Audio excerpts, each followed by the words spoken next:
안녕하세요. 김영신 강사입니다. 여러분 만나서 반갑습니다. 네, 피드백 없는 스팟은 미친 짓이다 라는 컨텐츠로 촬영을 하고 있습니다.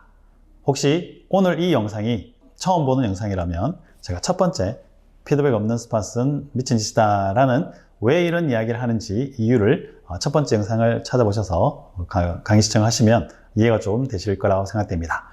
오늘은 블록 퀴즈 스팟이라는 것을 가지고 어떤 현장에서 어떻게 활용하면 좀 더 피드백이 있고 메시지가 있고 강의 교육 현장에 연결이 될 수 있는 내용인지를 한번 공유해 보도록 하겠습니다. 이 영상은 제가 실제로 현장에서 활용한 조직 활성화 프로그램에 활용했던 영상이 올라와 있습니다.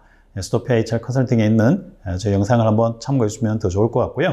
그에 대한 해석과 저희 어떻게 연결하는지에 대한 부분을 부연 설명을 들으시고 활용해 보시면 좋을 것 같습니다. 블록 퀴즈 스팟은 여러분들 다들 활용하고 계시겠지만 어떤 특정 단어를 뒤에 숨겨놓고 블록으로 막아놓은 상태에서 그 블록의 단어를 맞추게 하는 게임입니다. 여러분도 한번 참여해 보시겠습니까? 이렇게 블록과 블록 사이에 단어가 보이시나요? 네, 어떤 단어인지 보이는 분도 계시고 보이지 않는 분도 계실 수 있습니다. 이 게임을 진행할 때는 규칙을 사전에 설명을 드려야 합니다. 뒤에 있는 블록이 미리 정답이 보이더라도 이 블록이 잠시 후에 잠깐 매우 빠른 속도로 열렸다가 닫힌 이후에 확인을 하고 정답을 외치시는 분에게 기회를 드린다라고 이야기를 합니다. 그래서 잠시 기다렸다가 제가 이렇게 한번 열어보겠습니다. 여러분도 한번 잘 보시기 바랍니다. 이렇게 열렸다가 닫힌 후에 무엇인지 정답을 아시는 분은 정답이라고 외치시고 지정이 되시면 정답을 맞추는 겁니다. 그래서 이렇게 보면 정답을 맞추신 분에게 소정의 상품을 드리고 박수를 보내고 이렇게 기본적으로는 어떤 단어를 놓고 그 뒤에 블록을 만들어서 일반적으로 행동을 합니다. 그런데 강의 주제 특성상 제가 첫 시간에 이분들과 조금 더 친해지기를 원한다는 목적성이 있고 팀화, 팀빌딩, 서로가 하나가 되기 위한 방향성과 목적이 있을 때 여기서 그냥 이 단어로만 끝나는 것이 아니라 이렇게 함께 행동을 할 수 있는 약간 행동 지령을 같이 더하면 어떨까? 자, 안녕하세요 라는 어떤 문장을 맞추시고 각각 옆에 계신 팀원들과 아이 컨택을 하고 인사를 한번 나눠주시기 바랍니다 라고 했을 때 테이블에 계시는 분들과 서로 아이 컨택, 서로 옆에 계시는 분과 앞에 계시는 분과 눈을 보고 인사하는 패턴을 실행하게 합니다. 자, 왜 눈을 보고 이야기하냐면 한번 조직의 또 현장을 떠올려 보게 합니다. 여러분들 아침 출근하실 때 안녕하세요 라고 출근 인사를 하시면서 어디를 보고 인사를 하시던가요? 혹시 선배님이나 후배님이나 동료가 여러분들 눈을 보고 인사를 하시던가요? 우리가 누군가 소통을 할 때 사람의 눈을 보고 사람의 얼굴을 보고 소통을 했을 때와 그냥 허공에 내 옆모습에 내가 하던 뒤통수에다가 안녕하세요 했을 때와 조금 다르지 않을까요? 왜? 내 눈을 보면 그 사람의 상태, 좀 요즘에 힘듦이 있는지 즐거움이 있는지 얼굴 표정을 보고 서로 안부를 물을 수도 있고 뭔가 힘들어하고 지쳐있는 모습을 봤을 때 한마디를 더 할 수 있겠죠. 요즘 어떻게 좀 힘이 드는지 내가 뭘 좀 도와줘야 할 일이 있는지에 대한 스몰 토킹을 대화를 더 지속할 수 있는 것은 눈으로 상대를 확인할 수 있는 방법, 얼굴을 보는 그런 인사 패턴을 우리가 조직에서도 좀 생활에서도 가족들과 내 연인과 친한 사람들을 하더라도 만날 때 눈 보고 인사하는 활동을 하면 좋지 않을까라는 메시지를 부여하고 또 활동을 시키고 다음 문제로 진행이 됩니다. 역시나 마찬가지로 규칙은 똑같습니다. 뒤에 있는 단어가 보인다 하더라도 열렸다가 닫힌 이후에 정답이라고 외쳐주시고 기회를 받으시고 정답을 맞추시면 됩니다. 여러분도 한번 참여해 보시기 바랍니다. 보이시겠지만 잠깐 네, 정답 하고 외치셨죠? 정답은 네, 맞습니다. 반갑습니다 라는 문장입니다. 역시 제가 이 블록 퀴즈는 제가 의도를 한 이유는 행동과 연결시키고 팀원들이 활동을 연계시키기 위해서 만든 구조입니다. 그래서 단어가 제가 의도한 단어, 활동을 위한 단어입니다. 좀 전에 우리는 안녕하십니까 라는 말인사를 했습니다. 말인사를 할 때 보통 우리는 눈을 보고 이야기하자고 한번 연습을 했고요. 이거는 반갑다라는 표현을 할 때 거기에 그냥 단어로 끝나는 것이 아니라 행동을 넣는다면 팀원들과 옆에 계시는 분들과 서로 인사할 때 처음에 눈 보고 있으니까 눈 한번 보시고 인사하면서 반갑습니다 하면서 악수를 하면 어떨까? 혹은 요즘에 악수가 상황이 좀 그렇다면 주먹, 악수를 하셔도 괜찮지 않을까. 그래서 동그랗게 앉아 있거나 혹은 직선으로 앉아 있거나 건너편에 앉아 계시는 분과 처음에는 눈 보시고 그냥 간단하게 인사를 했지만 이번에는 악수를 하기 위해서 손이 부딪히기 위해서 우리는 어떤 활동을 하게 되냐면 몸이 움직이셔야 된다라는 거. 그래서 저 뒤에 계시는 분 가려면 내가 자리에서 일어나서 그분에게 가서 악수를 하거나 스킨십을 연결을 해야 되기 때문에 좀 더 큰 에너지를 요구합니다. 그래서 처음 만났지만 좀 더 그 자리가 여러 사람이 일어나서 혹은 엉덩이를 떼고 서로 이런 활동의 연관성을 불러일으키고 좀 더 서로의 움직임을 연출하기 위한 행동을 이렇게 한번 삽입을 시켜서 불러 퀴즈 맞추고 거기에 대한 활동을 진행해서 움직이게 하고 또 퀴즈를 맞추고 활동을 하는 강의의 주제, 이분들이 빨리 친해지고 약간 팀빌딩을 하기 위해서 약간 워밍업 단계에서 활용을 하시면 훨씬 좋지 않을까. 여기 뒤에 있는 단어들은 강사님이 어떤 주제로 어떤 내용을 하더라도 상관없이 그 주제와 그 단어를 조금 익숙하게 만들고 싶을 때 이런 블록의 단어를 쓰셔도 되고 단어만 맞춰도 되지만 이 단어가 주제와 연결되는 단어이면 좋겠다라는 메시지를 좀 드리고 싶습니다. 다음 문제도 있습니다. 잘 보시게 되면 첫 번째 문제와 두 번째 문제는 블록이 열리기 전에도 얼추 어떤 내용인지 보입니다. 안녕하십니까? 반갑습니다. 라는 말을 우리가 익숙하게 쓰고 좀 편안하게 쓰는 언어이다 보니까 열리기 전에 잘 보이는데 지금의 단어는 한 번 더 봐야 되는 느낌이 들지 않습니까? 예, 마찬가지로 이럴 때는 손을 든 횟수가 조금 줄어듭니다. 예, 잘 보이시는 분도 있고 잘 보이지 않는 분들이 조금 차이가 나기 시작하기 때문에 뒤에 있는 단어가 익숙하고 편안하고 잘 아는 단어일 경우에는 조금만 열려도 보입니다. 근데 뒤에 있는 단어가 익숙하지 않고 낯설고 잘 사용하지 않는 단어였더라면 이 블록이 똑같은 사이즈로 열려 있음에도 뭐지? 라고 할 확률이 높습니다. 여기서 우리는 메시지를 조금 더한다면, 피드백을 더한다면 어떤 내용을 더하면 될까요? 좋을까요? 한번 여러분 잠깐 생각해 보시겠습니까? 뒤에 있는 단어가 익숙하고 익숙하지 않을 때 우리는 어떤 피드백을 주면 좋을까요? 그렇죠. 네.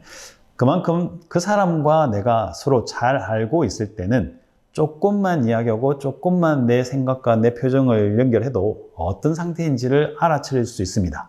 그러나 옆 사람과 옆에 있는 사람과 함께하는 사람이 어떤 사람인지 익숙하지 않고 아직 친하지 않은 상태에서는 그 사람이 조금 마음을 표현을 하고 모습을 열어도 알아챔이 넓습니다. 열렸다 하더라도 잘 안 보이는 거죠. 살짝 열렸다 닫히기 때문에 그래서 낯설고 익숙하지 않은 관계에서는 절대적인 시간이 관계의 지속성이 조금 필요합니다. 소통의 양도 마찬가지겠죠. 우리가 소통이 일시적으로 짧게 깊게 많이 밀도를 강하게 짧은 순간에 아주 밀도를 강하게 하는 것보다 여러 번 자주 빈도수를 늘려서 좀 더 여러 번 자주 만나는 것이 훨씬 더 소통의 관계가 더 좋아진다고 하지 않습니까? 여러분도 지금 정답이 보이는지 모르겠지만 1초 동안 한번 열어봤습니다. 보이시던가요? 안 보일 수도 있죠. 왜? 지금 순간에 집중 안 했을 수도 있으니까. 강의 현장에서도 마찬가지로 이렇게 열어둬 놓고 맞히시는 분이 있고 못 맞추시는 분이 있습니다. 저는 셀카 찍기라는 단어를 숨겨놨습니다. 왜 셀카 찍기를 숨겼냐면 셀카 찍기의 단어를 통해서 팀에 활동을 조금 부여하고 싶었습니다. 누군가가 카메라를 들고 한 사람이 그 팀원 6명, 8명, 4명 혹은 그 팀원 인원 본인 포함해서 전체가 한 앵글에 들어올 수 있도록 셀카를 찍게 유도를 합니다. 자, 이런 행동 지시를 내렸을 때 어떤 변화가 일어나겠습니까? 그렇죠. 셀카를 찍기 위해서 한 사람이 앵글을 들게 되면 나머지 팀원들은 그 앵글에 들어오기 위해서 자리에서 옮기거나 아니면 셀카를 찍는 사람이 방향을 틀거나 여러 가지 활동을 하게 되어 있습니다. 또한 셀카를 하나, 둘, 셋 할 때 참여자분들이 표정이 어떻게 바뀔까요? 네, 사진을 찍을 때 인상 쓰고 있는 분 안 계시겠죠? 네, 이쁘게 스마일 하면서 약간 그 모임, 그 활동 자체가 기분을 좋게 만드는 요소가 있을 확률이 높습니다. 대부분 진행을 해보면 정말 즐겁고 재밌게 참여를 합니다. 단, 활동이 되게 많아진다는 거예요. 자, 보세요. 눈인사, 앉아서 안녕하십니까? 라고 눈인사만 해도 가만히 앉아서 하는데, 악수를 했을 때는 조금 엉덩이를 떼기 시작하죠. 근데 셀카를 찍을 때는 엄청나게 크게 사람들이 모여되거나 아니면 다른 장소를 같이 옮길 수도 있다는 거죠. 아, 이거는 뭐냐? 사람들이 말을 하고 행동을 움직이고 뭔가 활동을 함께 시작하다 보니 조금 더 서로가 대화하고 서로 밝은 표정을 연출할 수 있게 만들어주는 장치가 제가 이런 방향을 의도하고 이런 퀴즈를 준비를 하는 것. 피드백 없는 스팟은 미친 짓이다가 아닌 피드백 있는 스팟을 하기 위해서 우리는 조금은 어떻게 연결을 해볼까? 내가 늘 하던 이 스팟을 어떻게 활용해볼까? 라고 하는 거고, 이 블록을 가지고 일단 인사하시고 악수하시고 이런 셀카 찍기를 한 이후에 보통 우리가 게임의 흐름상, 조직의 흐름상, 팀 빌딩, 조직 활성화 흐름상 보통의 팀장, 약간 리더를 뽑지 않습니까? 예전에 여러 가지 팀장, 리더를 선출하는 방법도 있지만 이번에 저는 이 블록 퀴즈를 연결해서 어떻게 한번 해볼까라는 아이디어를 내다 보니까 이렇게 할 수 있겠구나라는 걸 한번 떠올려 봤습니다. 혹 저 단어가 보이십니까? 안 보이시겠죠? 왜냐하면 그 단어가 익숙치 않고 자주 안 썼기 때문에 한번 열었다 닫아도 순간 안 보일 수가 있습니다. 그렇습니다. 내가 잘 모를 때 그 사람이 잠깐 열었다 닫을 때 그 사람의 상태를 금방 눈치챌 수 없다는 거, 이런 것들이 우리는 메시지가 될 수 있는 거죠. 그래서 정답을 맞춰주신 분도 계중에 있습니다. 그래서 정답은 우리가 이런 게임이다, 눈치 게임이다 라는 것을 제가 숨겨놨습니다. 그래서 현장에서 나이에 따라서 상황에 따라서 모르신 분도 계십니다. 그래서 워밍업을 시킵니다. 이거 한 이유는 팀의 팀장을 이런 게임 활동을 통해서 해보자라는 거죠. 자, 눈치 게임이 뭡니까? 누가 먼저 일어날지 안 일어날지 서로 표정을 보고 상태를 관찰한 이후에 없다 싶을 때 내가 번호를 외치고 일어나는 게임이지 않습니까? 그래서 눈치를 보면서 팀장을 하자라고 지원하는 분 있으면 좋지만 대부분 팀장 안 하려고 하지 않습니까? 그래서 이 눈치 게임을 통해서 당첨이 되시는 분이 팀장을 맡기자라고 합의를 하고, 동시에 2명이 일어나거나 3명이 일어났을 때 이분들이 벌칙 당첨자가 되시는 거죠. 그래서 2명이 당첨될 경우에는 두 분이서 가위바위보를 통해서 지신 분이 팀장을 하든 이긴 분이 팀장하든 그거는 의사결정을 규칙을 정해주시면 될 것 같습니다. 그래서 워밍업을 시킵니다. 안 해본 분, 한 번도 이 눈치 게임을 안 해본 분이 계시기 때문에 규칙을 간단히 설명드리고 1, 2, 3, 4 해서 그 테이블에 있는 팀원 4명 혹은 6명 그 팀원끼리 이런 눈치 게임을 통해서 약간 연습을 워밍을 한번 시켜봅니다. 의외로 모든 연령층에서 이 눈치 게임을 해보면 순간적으로 누군가가 당첨이 됐을 때 환호가 터집니다. 왜 그럴까요? 본인이 살아남았기 때문에 그렇겠죠. 그래서 의외로 분위기가 매우 활발해지고 매우 재밌어집니다. 이렇게 워밍업, 연습 게임을 한번 시키고, 자, 이제부터 본 게임이 들어갑니다 해서 다시 진행을 시키면, 그래서 팀장님 선출하고 혹은 뒤에 역할을 줄 때 이런 순차적으로 해서 이런 블록 게임을 통해서 또 연결을 할 수 있더라.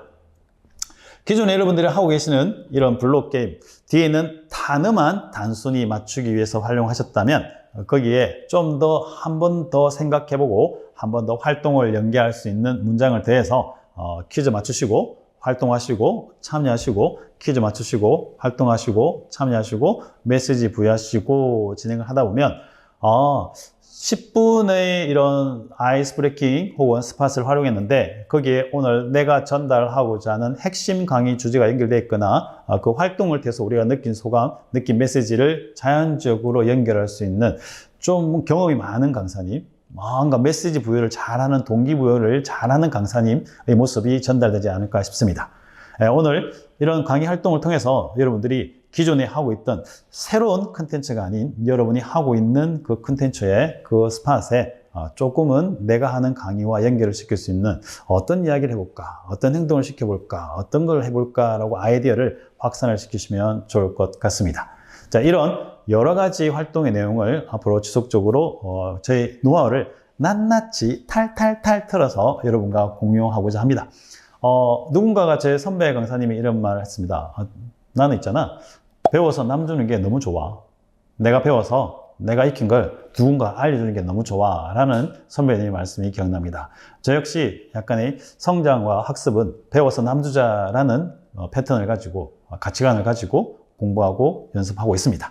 여러분들도 배운 것을 주변의 교육생에게 현장에서 적극 활용해 주시면 감사하겠습니다. 오늘은 여기까지입니다. 감사합니다. 안녕.